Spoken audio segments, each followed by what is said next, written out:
नमस्कार मित्रों, मैं advocate Ashutosh Kumar Singh law with Ashutosh channel में आपका बहुत बहुत स्वागत करता हूँ।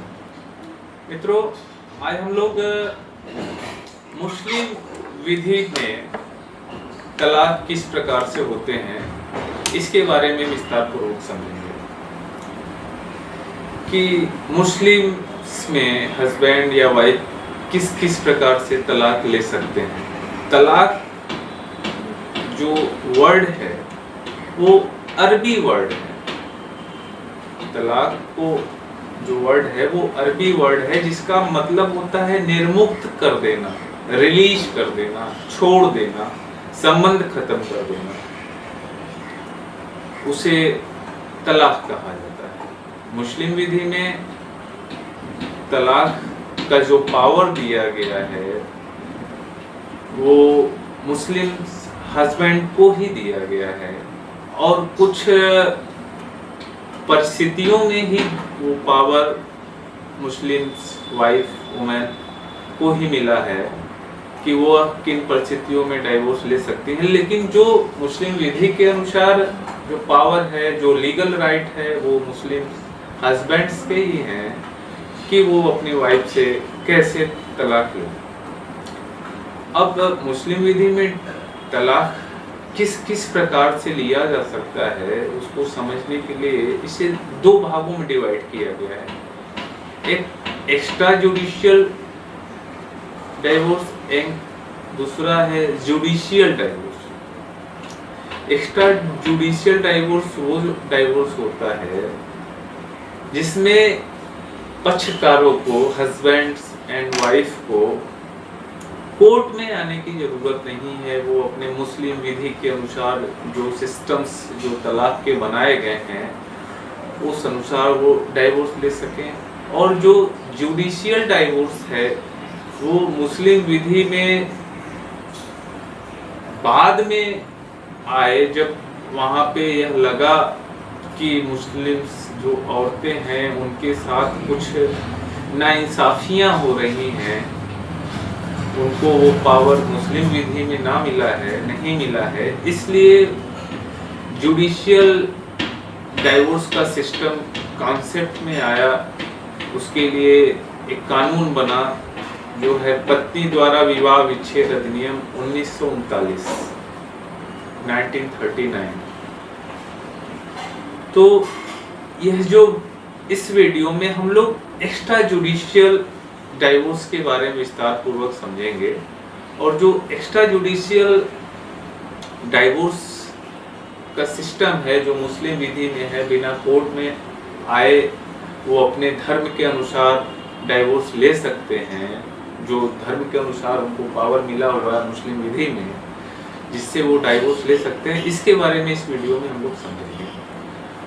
अब एक्स्ट्रा जुडिशियल डाइवोर्स 3 भागों में डिवाइडेड है। पहला पति द्वारा, हस्बैंड द्वारा, दूसरा जो है वाइफ द्वारा, मुस्लिम वाइफ द्वारा, और तीसरा जो है म्यूचुअल कंसेंट से।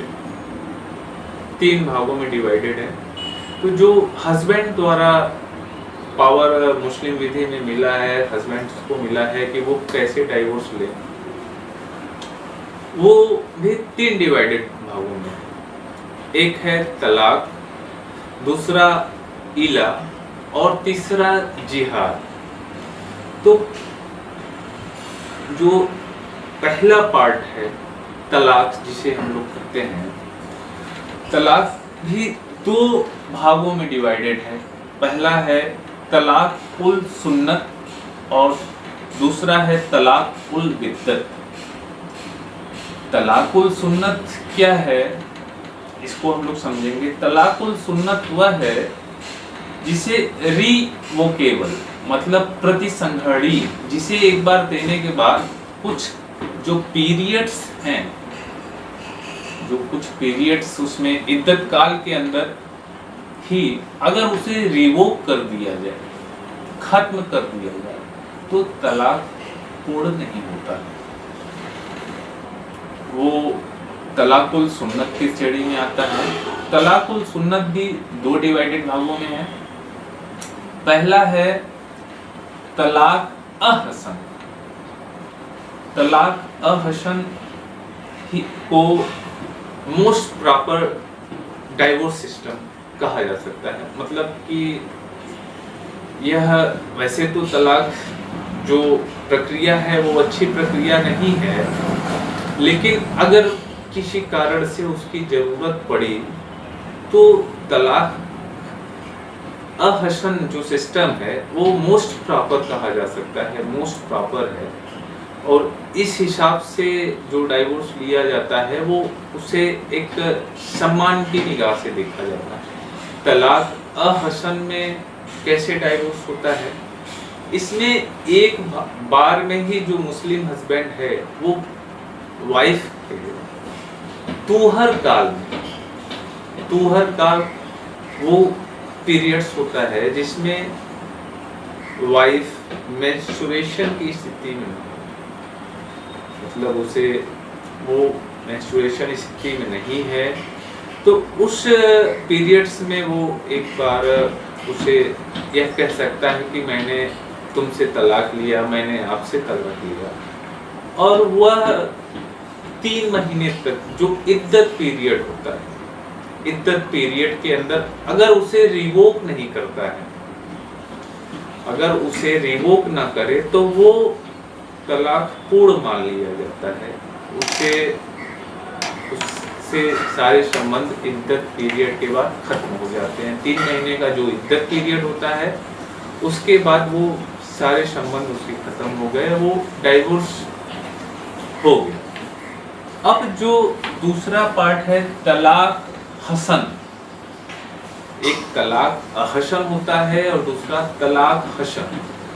तलाक हसन भी इसे भी प्रॉपर माना जाता है, जैसे तलाक हसन को मोस्ट प्रॉपर माना गया, यह भी तलाक हसन को भी कुछ मामलों में ठीक माना जाता है कि उससे बेटर, उससे कुछ थोड़ा सा डाउन मान लीजिए इसको, तलाक हसन उससे कुछ डाउन होता है। इसमें क्या होता है कि पति जो मुस्लिम हस्बैंड है वो अपने वाइफ को 3 महीने तक हर महीने पत्नी की तूहर पीरियड में, तूहर पीरियड जैसे मैंने पूर्व में बताया कि वो मेंस्ट्रुएशन वाली पीरियड में ना हो, और हर महीने जब वो शुद्धता की स्थिति में हो, प्योरिटी की स्थिति में हो, उस समय वो बोले कि मैंने आपसे डाइवोर्स लिया। फिर दूसरा महीना आएगा, दूसरे महीने में भी वो बोलेगा मैंने आपसे डाइवोर्स लिया। फिर तीसरा महीना आएगा, तीसरे महीने में भी उसके प्योरिटी पीरियड में वो बोलेगा कि मैंने आपसे डाइवोर्स लिया, तलाक लिया, तो वो डाइवोर्स पूर्ण हो जाता है। और इन 3 पीरियड के 3 महीने के बीच में, इद्दत काल के बीच में अगर कोई सेक्सुअल रिलेशनशिप हस्बैंड वाइफ के बीच में नहीं बना तो वो तलाक पूर्ण मान लिया जाता है। तो यह तो हुआ तलाक। अब जो तलाक में दूसरी कैटेगरी आती है वो है तलाक उल बिद्दत। तलाक उल बिद्दत जिसे तलाक उल बैन भी कहा जाता है।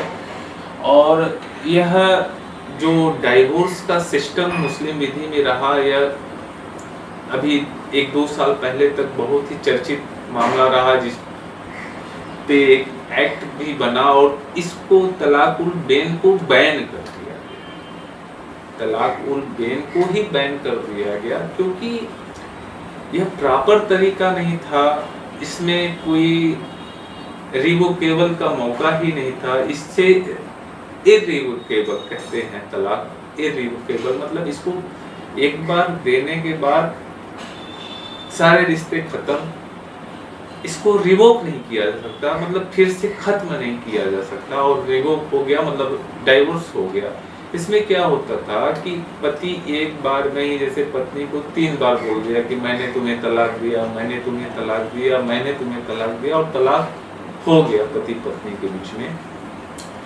तो यह जो सिस्टम रहा, इस पे बहुत हंगामा मचा और इस पे कानून भी 2019 में बना जिसे ट्रिपल तलाक के नाम से भी जाना जाता है। तो इसे बैन कर दिया गया, इसे अनकॉन्स्टिट्यूशनल करार दे दिया गया। और इसमें अगर इस प्रकार से अगर कोई मुस्लिम हस्बैंड डाइवोर्स लेता है तो उसे 3 साल की सजा भी हो सकती है। तो इस प्रकार इस डाइवोर्स के सिस्टम पे बैन लगा दिया गया। अब तो इस प्रकार जो हम लोगों ने समझा, वो पहला जो कैटेगरी पति द्वारा था तलाक। तलाक क्या है? तलाक अहसन, तलाक हसन, फिर तलाकुल सुन्नत में तलाक अहसन, तलाक हसन, फिर तलाकुल बैन। अब तीसरा जो आता है इला, एक जो दूसरा सिस्टम है मुस्लिम हस्बैंड का डाइवोर्स लेने का, जो उनको पावर दिया गया है, वो इला द्वारा है। अगर इसमें यह होता है कि कोई मुस्लिम हस्बैंड यह अपने वाइफ से कह दे कि मैं आपसे 4 महीने तक कोई सेक्सुअल रिलेशनशिप नहीं रखूंगा, और वह पहला महीना बीत गया, उसने कोई सेक्सुअल रिलेशनशिप नहीं रखा, दूसरा महीना बीत गया, उसने कोई सेक्सुअल रिलेशनशिप नहीं रखा, और इसी तरीके से 4 महीने बीत गए और उन दोनों के बीच में कोई समझौता नहीं हुआ और कोई रिलेशनशिप नहीं बने, तो वो डाइवोर्स पूर्ण मान लिया जाता है।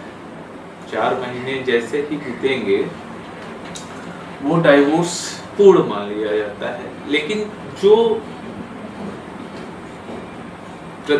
पति हस्बैंड जो है, मुस्लिम हस्बैंड शपथ लेगा या जो ये कहेगा कि मैं आपसे 4 महीने तक सेक्सुअल रिलेशनशिप नहीं रखूंगा, वो पत्नी के तुहर काल में होना चाहिए। पत्नी के तुहर काल में होना चाहिए, मतलब प्योरिटी में हो, उसको मेंस्ट्रुएशन हो। अब जो लास्ट तरीका मुस्लिम विधि में पति को डाइवोर्स लेने का बताया गया है वो है जिहार। जिहार में किस प्रकार से हस्बैंड डाइवोर्स लेता है? इसमें जो मुस्लिम हस्बैंड होता है वो अपनी वाइफ से कहता है कि आज से आप मेरी बहन के समान हो, मेरी पत्नी के समान हो, मेरी माता के समान हो, मेरी बहन के समान, मतलब उससे उस वुमेन का कंपैरिजन करना जिससे वो सेक्सुअल रिलेशनशिप ना बना सके, और ऐसा कंपैरिजन करने के बाद वो 4 महीने तक उससे कोई सेक्सुअल रिलेशनशिप ना बनाए।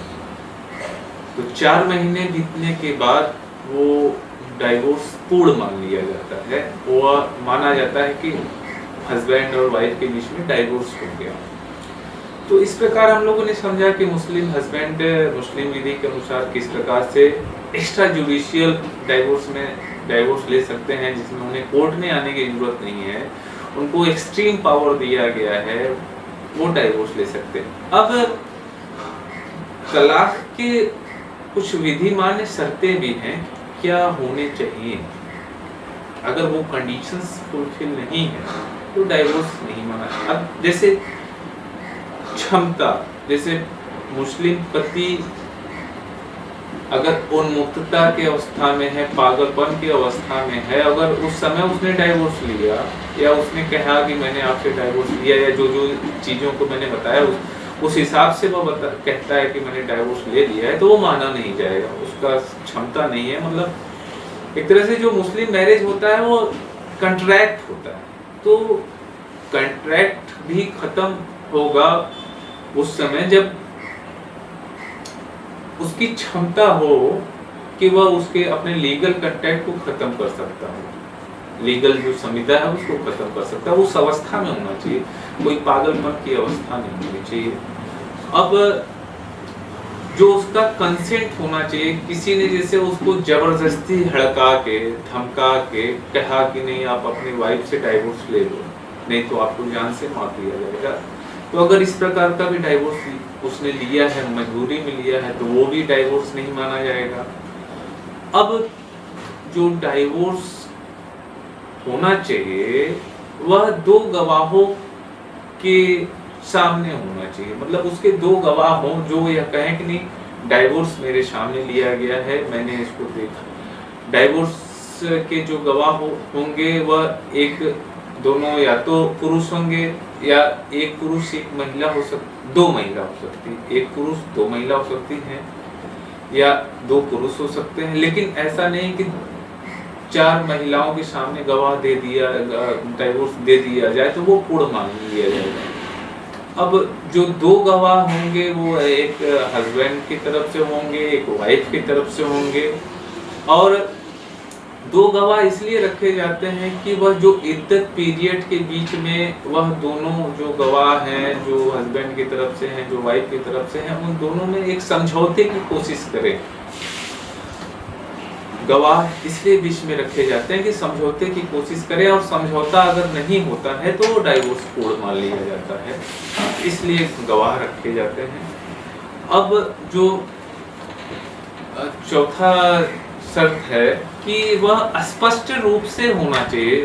जो पति मुस्लिम हस्बैंड ने गवाह के बारे में, तलाक के बारे में कहा है, वह स्पष्ट शब्दों में होना चाहिए। पत्नी को पता चले कि उसका पति उससे डाइवोर्स ले रहा है। तो इसलिए कहा गया है कि स्पष्ट शब्दों में, क्योंकि पत्नी द्वारा जो गलतियां की जा रही हैं उसे पता चले कि नहीं वो गलती कर रही, इस रीजन से उसका हस्बैंड उससे डाइवोर्स ले रहा है, तो वो अपनी गलती को सुधार सके, उसको एक मौका मिले। चूंकि इद्दत पीरियड पूर्ण होने के बाद ही डाइवोर्स पूर्ण होगा, तो उसे एक मौका मिलना चाहिए। इसलिए स्पष्ट रूप से उसका उल्लेख होना चाहिए कि वो अपनी पत्नी से डाइवोर्स लेने जा रहा है, वो उसके शुरुआत कर चुका है। तो इस प्रकार हम लोगों ने समझा कि मुस्लिम हस्बैंड मुस्लिम विधि में किस प्रकार से डाइवोर्स ले सकते हैं। अब हम लोग आते हैं दूसरा, पत्नी मुस्लिम जो वाइफ्स हैं वह किस प्रकार से डाइवोर्स ले सकते हैं। मुस्लिम पत्नियों को डाइवोर्स का एक सीमित अधिकार दिया गया है, वह है मुस्लिम विधि में, जब पति अपने डाइवोर्स के पावर को डेलीगेट कर दे कि आप चलो मेरे इस पावर को आप भी जब चाहो इस्तेमाल कर लो। अगर ऐसा पावर दिया गया है, क्योंकि मुस्लिम्स में जो शादी होते हैं एक तरह से वो लीगल कॉन्ट्रैक्ट होते हैं, एग्रीमेंट होता है, तो अगर उस एग्रीमेंट में पति ने उस पावर को उस एग्रीमेंट में कहा हुआ है कि आप भी डाइवोर्स ले सकती हैं, तो कुछ कंडीशंस में पत्नियां, जो कंडीशन उस एग्रीमेंट्स में दिए गए हैं, तो पत्नियां भी तलाक ले सकती हैं। अब जो तीसरा रूप है वो म्यूचुअल कंसर्न से भी कुछ रूप बनाए गए हैं कि जिसमें मुस्लिम विधि में डाइवोर्स लिया जा सकता है। एक है खुला और दूसरा है मुबारक। खुला जैसे सबसे ही स्पष्ट है कि एक दूसरे का रिलेशन खोल दिया गया, एक दूसरे से रिलेशन खुल गया, उसमें डाइवोर्स हो गया। अब खुला जो होता है वो मुस्लिम वाइफ्स मतलब प्रस्थापना करती है, और हस्बैंड जो होता है उसे स्वीकार करता है। होता है तो पर्सनल कंसेंट से ही, लेकिन जो इसका प्रस्थापना होता है वो मुस्लिम वाइफ्स के द्वारा होता है, और हस्बैंड उसे स्वीकार करता है, और हस्बैंड ने स्वीकार कर लिया तो तलाक हो जाता है। लेकिन खुला में क्या होता है कि पत्नी एक निश्चित क्षतिपूर्ति अपने हस्बैंड को देती है। जब हस्बैंड उस क्षतिपूर्ति को ले लेता है, वह उसको उसके प्रस्थापना को स्वीकार कर लेता है, तो डाइवोर्स खुला के द्वारा पूर्ण हो जाता है। अब जो पर्सनल कंसेंट से दूसरा सिस्टम है वो मुबारक। मुबारक में पति या पत्नी कोई भी कंसेंट मतलब प्रस्थापना कर सकता है कि हम डाइवोर्स ले लेते हैं, दूसरा उसे स्वीकार कर लेता है। यह किसी भी तरफ से, हस्बैंड या किसी पत्नी किसी भी तरफ से हो सकता है। एक ने प्रस्थापना दिया, दूसरे ने स्वीकार किया, डाइवोर्स पूर्ण हो गया। तो इस प्रकार हम लोगों ने एक्स्ट्रा जुडिशियल डाइवोर्स के बारे में समझा कि मुस्लिम विधि में एक्स्ट्रा जुडिशियल डाइवोर्स से किस प्रकार से तलाक होते हैं। अभी मैं अगला एक नेक्स्ट वीडियो बनाऊंगा जिसमें जुडिशियल डाइवोर्स सिस्टम क्या है, उसमें मुस्लिम जो वाइफ्स हैं वह किस प्रकार से अपने हस्बैंड को से डाइवोर्स ले सकती हैं, क्या क्या ग्राउंड होने चाहिए, उसके बारे में हम वीडियो बनाएंगे। तो इस वीडियो में अगर किसी भी मित्र का कोई सजेशन, कोई क्वेरी हो तो कृपया कमेंट बॉक्स में लिखें। अगर मेरा ये चैनल अच्छा लगा, मेरी बताई गई अच्छी बात लगी, तो कृपया इस चैनल को लाइक सब्सक्राइब